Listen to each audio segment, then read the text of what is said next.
you're empty nesters now. Yes, so the kids are out of the house. Yeah, sophomores in college. You just wait. Oh my goodness. You just wait. You got a little bit of time. I got just a little bit. A My little bit son of time. is prepping for college. So what is that like having? Yeah. Oh my God. I know it's happening fast. So I need some tips on what it's like to be empty nesters. Well, I don't feel as much mother guilt. Oh, okay. You know, I can go to a play, I can travel, Yeah. I can go out, you know, so I don't feel as much, you know, and work. So I used to like go fishing, like, I'm so sorry I can't be here. I wish I could. Mom, you're perfect. I was like, thank you, just fishing. Okay, that's So it really is the quality and the time that you do spend and the time that you do make. Yes. Because I think they appreciate, you know, all that you do and how hard you work. And it is an example of what we ask and hope for them. To find something that you're passionate about and want to wake up every day to do it and love it. Yes, I receive all of that because I'm almost there. And since the kids are out of the house, are you and your husband going to do like any projects together? Well, we have Bassett Vance Productions, so we're always looking at projects to amplify new voices and give opportunities. So Nice. we do. We have a look deal at 20th Century Television. So that's been great. That's been great to have. That's amazing. Well, we want even more great things from you and him as well. We kind of love having our own space. Yeah. And I think they kind of love having their own space. So I think everybody's happy. Everybody is, you know, it's funny because there's no way around it. It's hard when they walk, when you see them, when you close the door and they're in there. So we came back home and Angela said, Courtney, I said, yeah? She said, give me your hand, come on. So we went into their room. And we stood in one of the rooms and we stood in the other one of the rooms and we stood there and she looked around. She looked around. She looked around. And then she said, I'm good, and left. That was it. And y'all been outside ever since, That's it. The doors are closed. The rooms are clean. Oh, my goodness. So that's what I have to look forward to? Yes, baby. I am. Because to me, baby. you know, when our kids get 21, to me, it's like an adult's second 21 because you regain your independence. You know what I mean? And you have that. So when I get 45, that's in a year, I'm going to be with y'all. And then my kid going to be in college. You ain't no 44 now. Stop it. I'm going to be 44. Well, yeah, I am. Do y'all believe that? No. I am. But I'm saying that to say I'm looking forward to this. Now, okay, are your children following in your footsteps? They're sophomores, so we don't know. Our son just actually got cast in his first play. Well, that sounds like it. Okay. And maybe 2 plays or something like that. And then our daughter, I think, is going to major in film. And sociology. So, It sounds like it. See, we're excited for them. We're gonna be tickled to see what God's gonna do. We just, I don't know. We just gonna support where God leads them. So we're excited for them. They come from greatness, so Amen. we know it's going to be great. And I heard your daughter love putting y'all on TikTok. She keep TikTok going all the time and make videos. Girl. How you feel about that? I come home, got my bathrobe on, and just doing something. Just all of a sudden, I look like I'm in a TikTok. How did this happen? And what do I say? This is the one that they bring me in and just make me look like a fool. You're doing good. Oh, they're not gonna show this one where I come down and then everybody stops. They set me up. Okay. But it's all good. You hang in there. I am. I'm a TikTok superstar now. Okay. I cannot believe this. So it's a 30-year anniversary of Waiting to Exhale. Yeah, someone told me Can you that. believe it?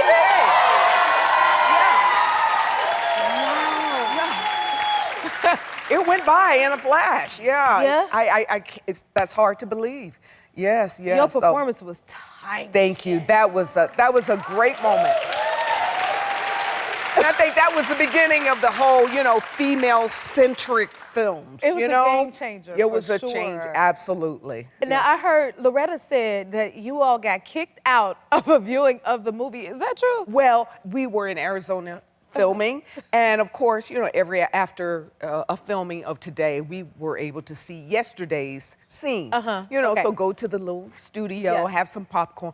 So we're watching the outtakes of the previous day, and we just laughed at one of our colleagues who, Yeah. who was in a scene with Whitney, and Whitney Wow. was killing it.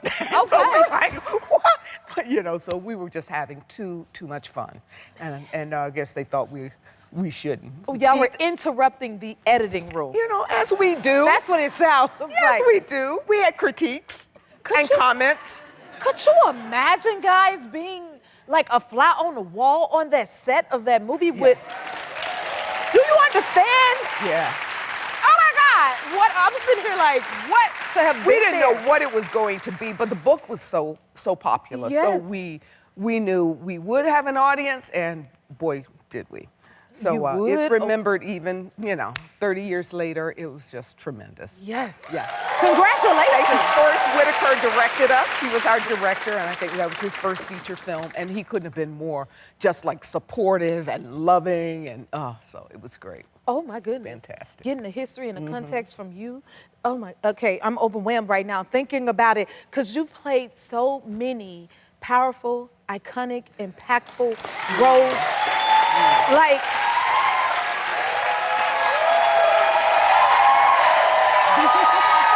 I wanna flip the script. I feel like we need a movie about you, and who would play Oh, you? no. Yeah, I mean, Kiki! yes.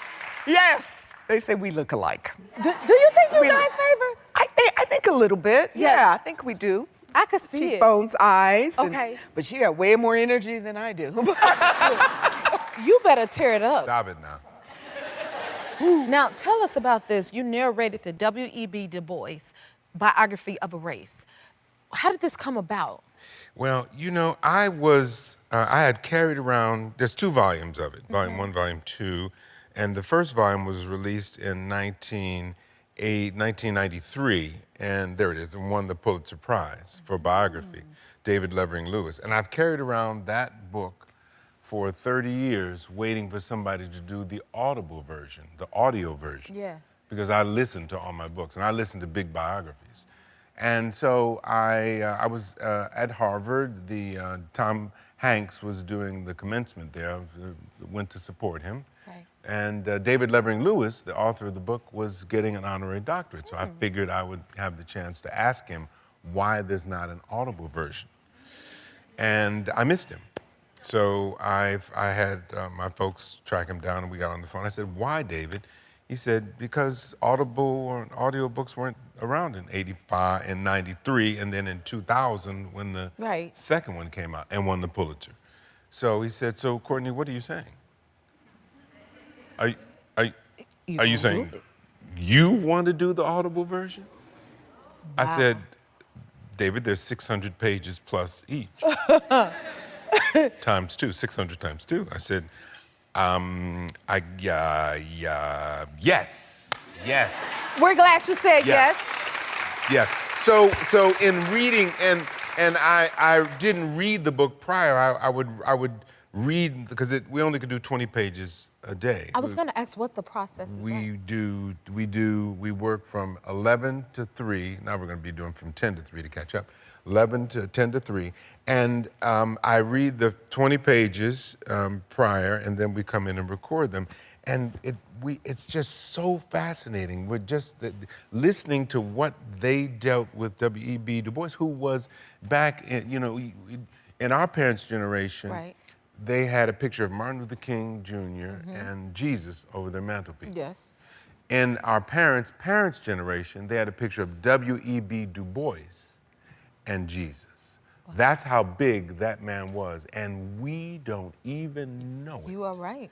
So, and when he died in 1963, in Ghana because they refused to renew his passport. So the president of Ghana let him come and honored him as the great man he was.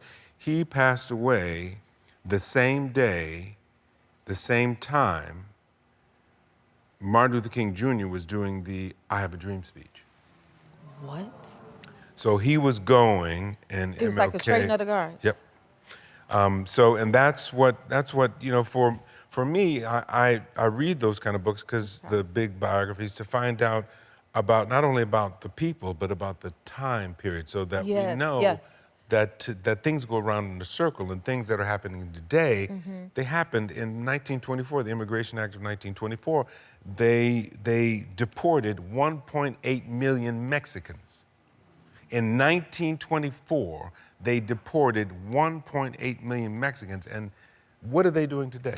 What is going on today? So the more we know about where we come from, the more we don't panic. We've seen this before, and we're going to get through this together. There's hope. And that's why we're grateful to have you teach us. We actually have worked together. She was asking me who I've worked with, and we have worked together, which is awesome for me. Yes. And sometimes you get a little nervous about the people that you work with, the icons that you work with. Now, in this, listen, we had a duet. We had to sing. Yes, we did. I'm singing with you. Oh my gosh, you don't know okay, how so nervous. we did the movie Black Nativity together. Yeah.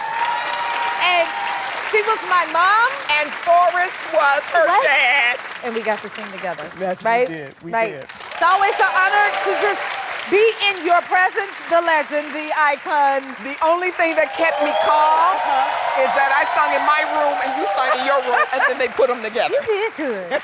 Next time, you gonna sing with me? When you... No. Okay. No. Thank you so much for being.